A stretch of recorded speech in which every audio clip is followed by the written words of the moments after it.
Where the Red Fern Grows by Wilson Rawls. Chapter 12. The fame of my dogs spread all over our part of the Ozarks. They were the best in the country. No coon hunter came into my grandfather's store with as many pelts as I did. Grandpa never overlooked an opportunity to brag. He told everyone the story of my dogs and the part he had played in getting them. Many was the time some farmer coming to our home would say, "Your grandpa was telling me how you got 3 big coons over in Pea-Vine Hollow the other night." I would listen, knowing I only got one, or maybe none, but Grandpa was my pal. If he said I caught 10 in one tree, it was just that way. Because of my grandfather's bragging and his firm belief in my dogs and me, a terrible thing happened. One morning, while having breakfast, Mama said to Papa, "I'm almost out of cornmeal. Do you think you can go to the mill today?" Papa said, "I intended to butcher a hog. We're about out of meat." Looking at me, he said, "Shell a sack of corn, take one of the mules, and go to the mill for your mother." With the help of my sisters, we shelled the corn. Throwing it over our mule's back, I started for the store. On arriving at the mill house, I tied my mule to the hitching post, took my corn, and set it by the door. I walked over to the store and told Grandpa I wanted to come to get some corn ground. He said, "I'll be with you in just a minute." As I was waiting, I heard a horse coming. Looking out, I saw who it was and didn't like what I saw. It was the 2 youngest Pritchard boys. I had run into them on several occasions during pie suppers and dances. The Pritchards were a large family that lived upriver about 5 miles. As in most small country communities, there is one family that no one likes. The Pritchards were it. Tales were told that they were bootleggers, thieves, and just all around no accounts. The story had gone round that Old Man Pritchard had killed a man somewhere in Missouri before moving to our part of the country. Reuben was 2 years older than I, big and husky for his age. He never had much to say. He had mean-looking eyes that were set far back in his rugged face. They were smoky-hued and unblinking, as if the eyelids were paralyzed. I had heard that once he had cut a boy with a knife in a fight at the sawmill. Rainey was the youngest, about my age. He had the meanest disposition of any boy I had ever known. Because of this, he was disliked by young and old. Wherever Rainey went, trouble seemed to follow. He was always wanting to bet and would bet on anything. He was nervous and could never seem to stand still. Once at my grandfather's store, I had given him a piece of candy. Snatching it out of my hand, he ate it and then sneered at me and said it wasn't any good. During a pie supper one night, he wanted to bet a dime that he could whip me. My mother told me always to be kind to Rainey, that he couldn't help being the way he was. I asked, "Why?" She said it was because his brothers were always picking on him and beating him. On entering the store, they stopped and glared at me. Reuben walked over to the counter. Rainey came over to me. Leering at me, he said, "I'd like to make a bet with you." I told him I didn't want to bet. He asked if I was scared. "No, I just don't want to bet," I said. His neck and ears looked as though they hadn't been washed in months. His ferret-like eyes kept darting here and there. Glancing down to his hands, I saw the back of his right sleeve was stiff and starchy from the constant wiping of his nose. He saw I was looking him over and asked if I liked what I saw. I started to say no, but didn't, turned, and walked away a few steps. Reuben ordered some chewing tobacco. "Aren't you a little young to be chewing?" Grandpa asked. "Ain't for me, it's for my dad," Reuben growled. Grandpa handed 2 plugs to him. He paid for it, turned around, and handed 1 plug to Rainey. Holding the other up in front of him, he looked it over. Looking at Grandpa, he gnawed at one corner of it. Grandpa mumbled something about how kids were brought up these days. He came from behind the counter, saying to me, "Let's go grind that corn." The Pritchard boys made no move to follow us out of the store. "Come on," Grandpa said. "I'm going to lock up till I can get this corn ground." "We'll just stay here. I want to look at some of the shirts," said Reuben. "No, you won't," said Grandpa. "Come on, I'm going to lock up." Begrudgingly, they walked out. I helped Grandpa start the mill, and we proceeded to grind the corn. The Pritchard boys had followed us and were standing looking on. Rainey walked over to me. "I hear you have some good hounds," he said. I told him I had the best in the country. If he didn't believe me, he could just ask my grandfather. He just leered at me. "I don't think they're half as good as you say they are," he said, "but our old blue tick hound can outhunt both of them." I laughed. I asked Grandpa who brings in the most hides. "I wouldn't believe him. He's crooked," he said. I let him know right quick that my grandfather wasn't crooked.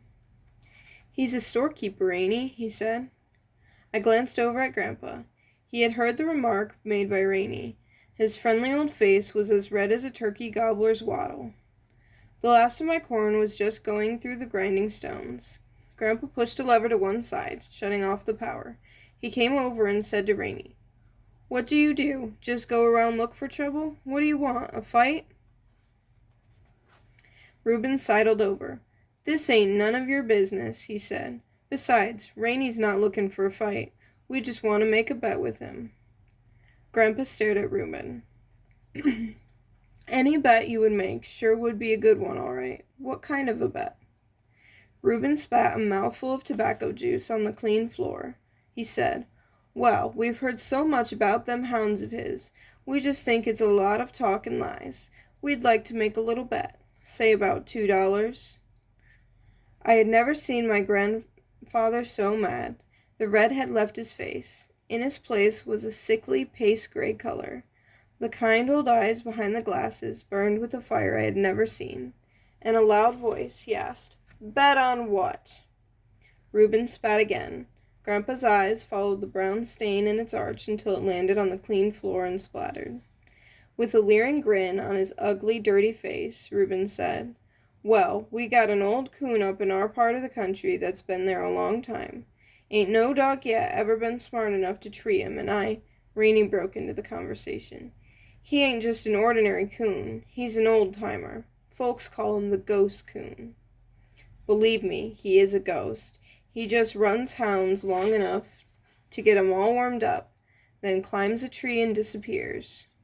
Our old blue hound has treed him more times than—" Reuben told Rainey to shut up and let him do the talking. Looking over, he said, "What do you say? Want to bet $2 your hounds can tree him?" I looked at my grandfather, but he didn't help me. I told Reuben I didn't want to bet, but I was pretty sure my dogs could tree the ghost coon. Rainey butted in again. "What's the matter? You yellow?" I felt the hot blood rush into my face. My stomach felt like something alive was crawling in it.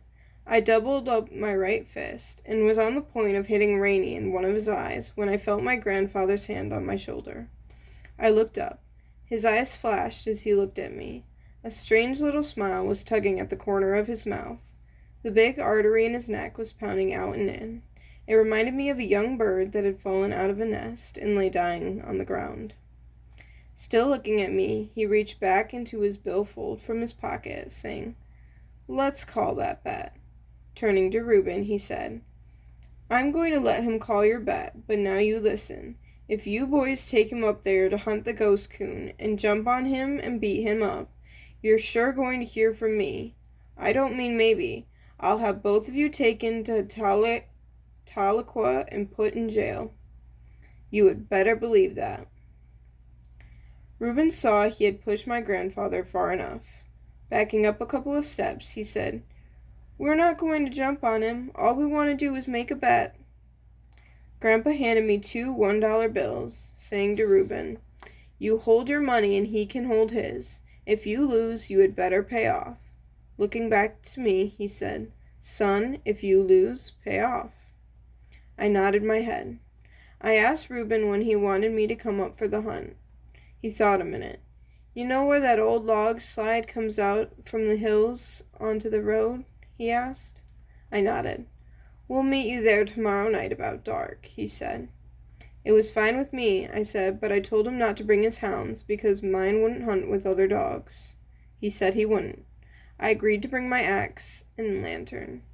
As I turned to leave, Rainey smirked. "Sucker," he said. I made no reply.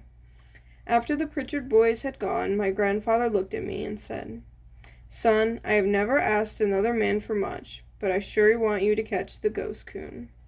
I told him if the ghost coon made one track in the river bottoms, my dog would get him. Grandpa laughed. "You'd better be getting home. It's getting late, and your mother is waiting for the cornmeal," he said. I could hear him chuckling as he walked toward his store. I thought to myself, there goes the best grandpa a boy ever had. Lifting the sack of meal to the back of my old mule, I started for home. All the way I kept thinking of old Dan, little Ann, ghost coons, and the two ugly, dirty Pritchard boys. I decided not to tell my mother and father anything about the hunt, for I knew Mama wouldn't approve of anything I had to do with the Pritchards. The following evening I arrived at the designated spot early. I sat down by the red oak tree to wait. I called little Ann over to me and had a good talk with her. I told her how much I loved her, scratched her back, and looked at the pads of her feet.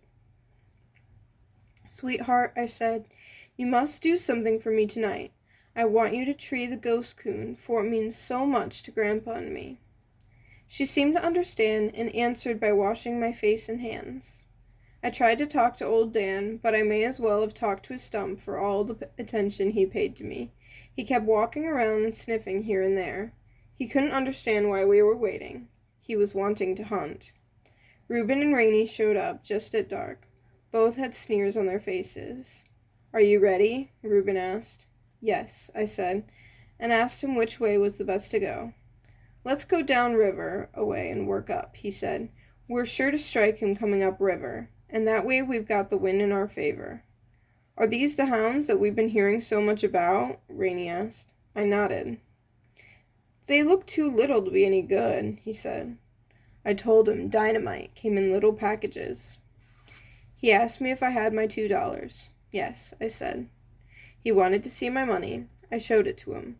Reuben, not to be outdone, showed me his. We crossed an old field and entered the river bottoms. By this time it was quite dark. I lit my lantern and asked which one wanted to carry my axe. "It's yours," Rainey said. "You carry it." Not wanting to argue, I carried both the lantern and the axe. Rainey started telling me how stingy and crooked my grandfather was. I told him I hadn't come to have trouble or to fight. All I wanted to do was to hunt the ghost coon. If there was going to be any trouble, I would just call my dogs and go home. Reuben had a nickel's worth of sense, but Rainey had none at all. Reuben told him if he didn't shut up, he was going to bloody his nose. That shut Rainey up. Old Dan opened up first. It was a beautiful thing to hear. The deep tones of his voice rolled in the silent night. A bird in a canebrake on our right started chirping. A big swamp rabbit came running down the riverbank as if all hell was close to his heels.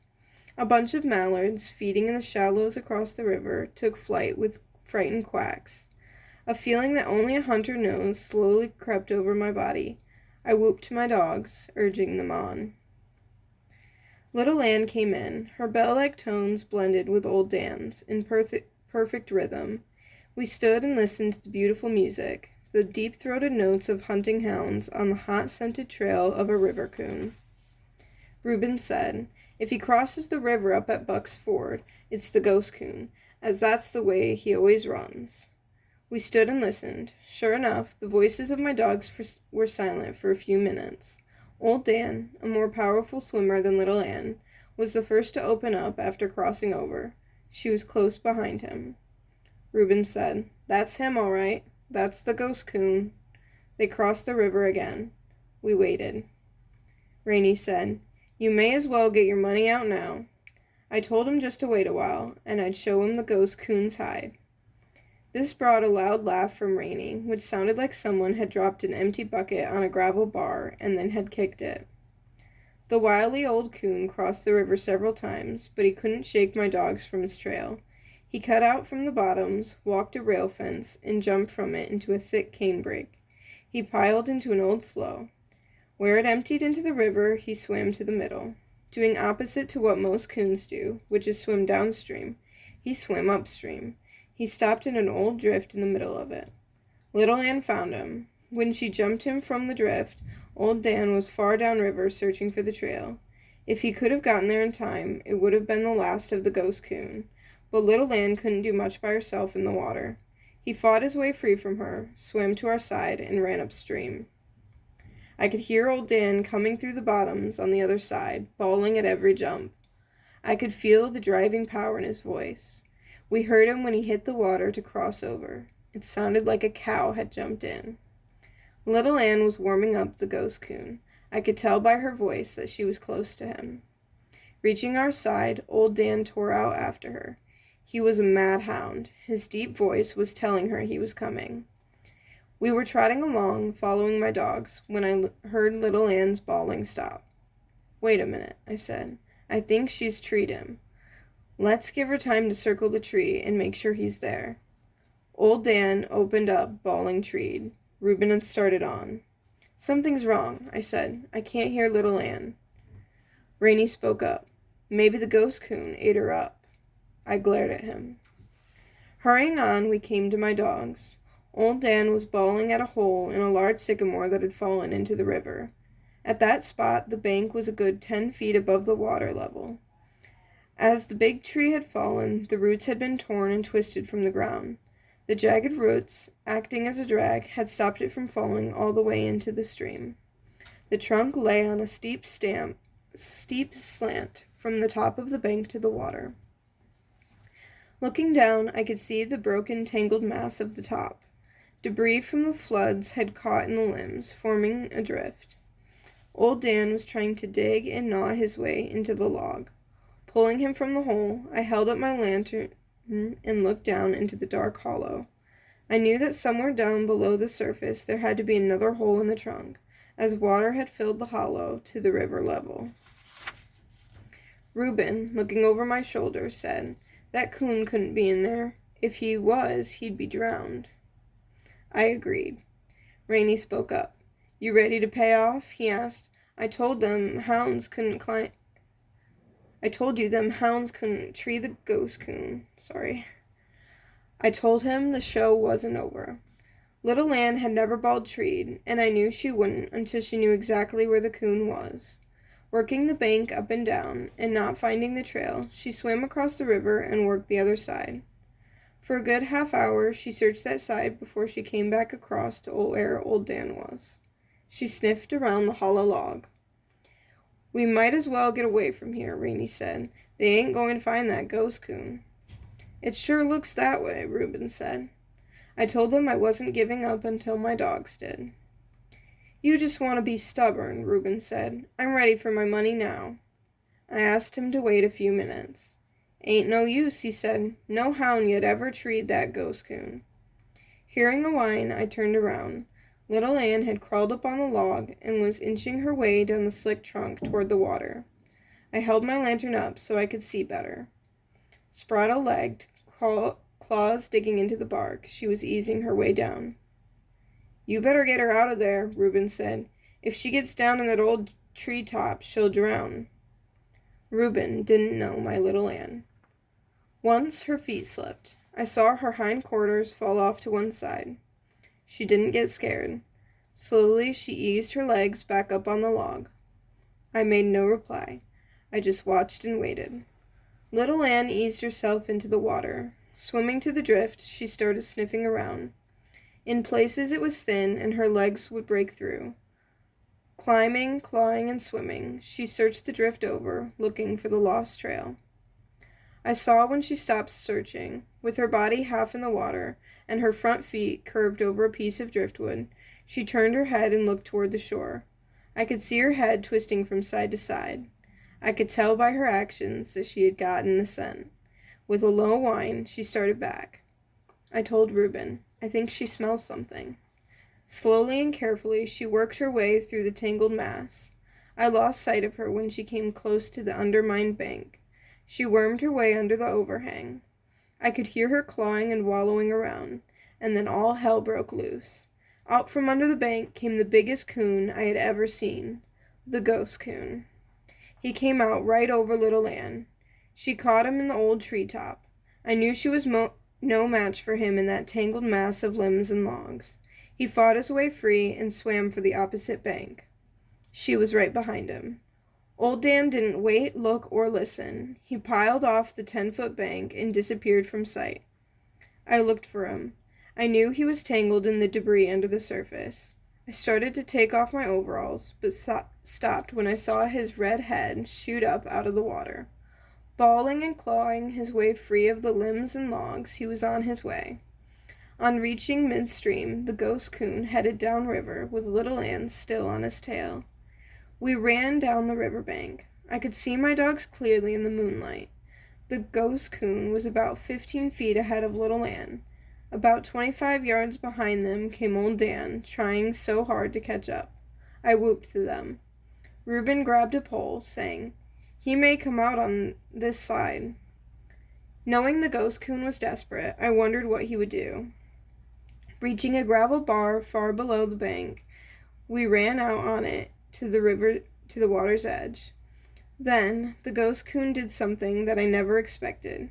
Coming even with us, he turned from midstream and came straight for us. I heard Reuben yell, "Here he comes!" He turned this way through the shallows and ran right between us. Reuben swung his pole, missed the coon, and almost hit Little Ann. The coon headed for the river bottoms with her right on his heels. The bawling of Little Ann and our screaming and hollering made so much noise I didn't hear Old Dan coming. He tore out of the river, plowed into me, and knocked me down. We ran through the bottoms, following my dogs. I thought the ghost coon was going back to the sycamore log, but he didn't. He ran upriver. While hurrying after them, I looked over at Rainey. For once in his life, I think he was excited. He was whooping and screaming and falling over logs and limbs. I felt good all over. Glancing over at me, Rainey said, "They ain't got him yet." The ghost coon crossed the river time after time. Seeing that he couldn't shake Old Dan and Little Ann from his trail, he cut through the river bottoms and ran out into an old field. At this maneuver, Reuben said to Rainey, "He's heading for that tree." "What tree?" I asked. "You'll see," Rainey said. "When he gets tired, he always heads for that tree. That's where he gets his name, the ghost coon. He just disappears." "If he disappears, my dogs will disappear with him," I said. Rainey laughed. I had to admit one thing. The Pritchard boys knew the habits of the ghost coon. I knew he couldn't run all night. He had already far surpassed any coon I had ever chased. "They're just about there," Reuben said. Just then I heard Old Dan bark treed. I waited for Little Ann's voice. I didn't hear it. I wondered what it could be this time. "He's there all right," Reuben said. "He's in that tree." "Well, come on," I said. "I want to see that tree." "You might as well get your money out," Rainey said. I told him he had said that once before, back on the riverbank.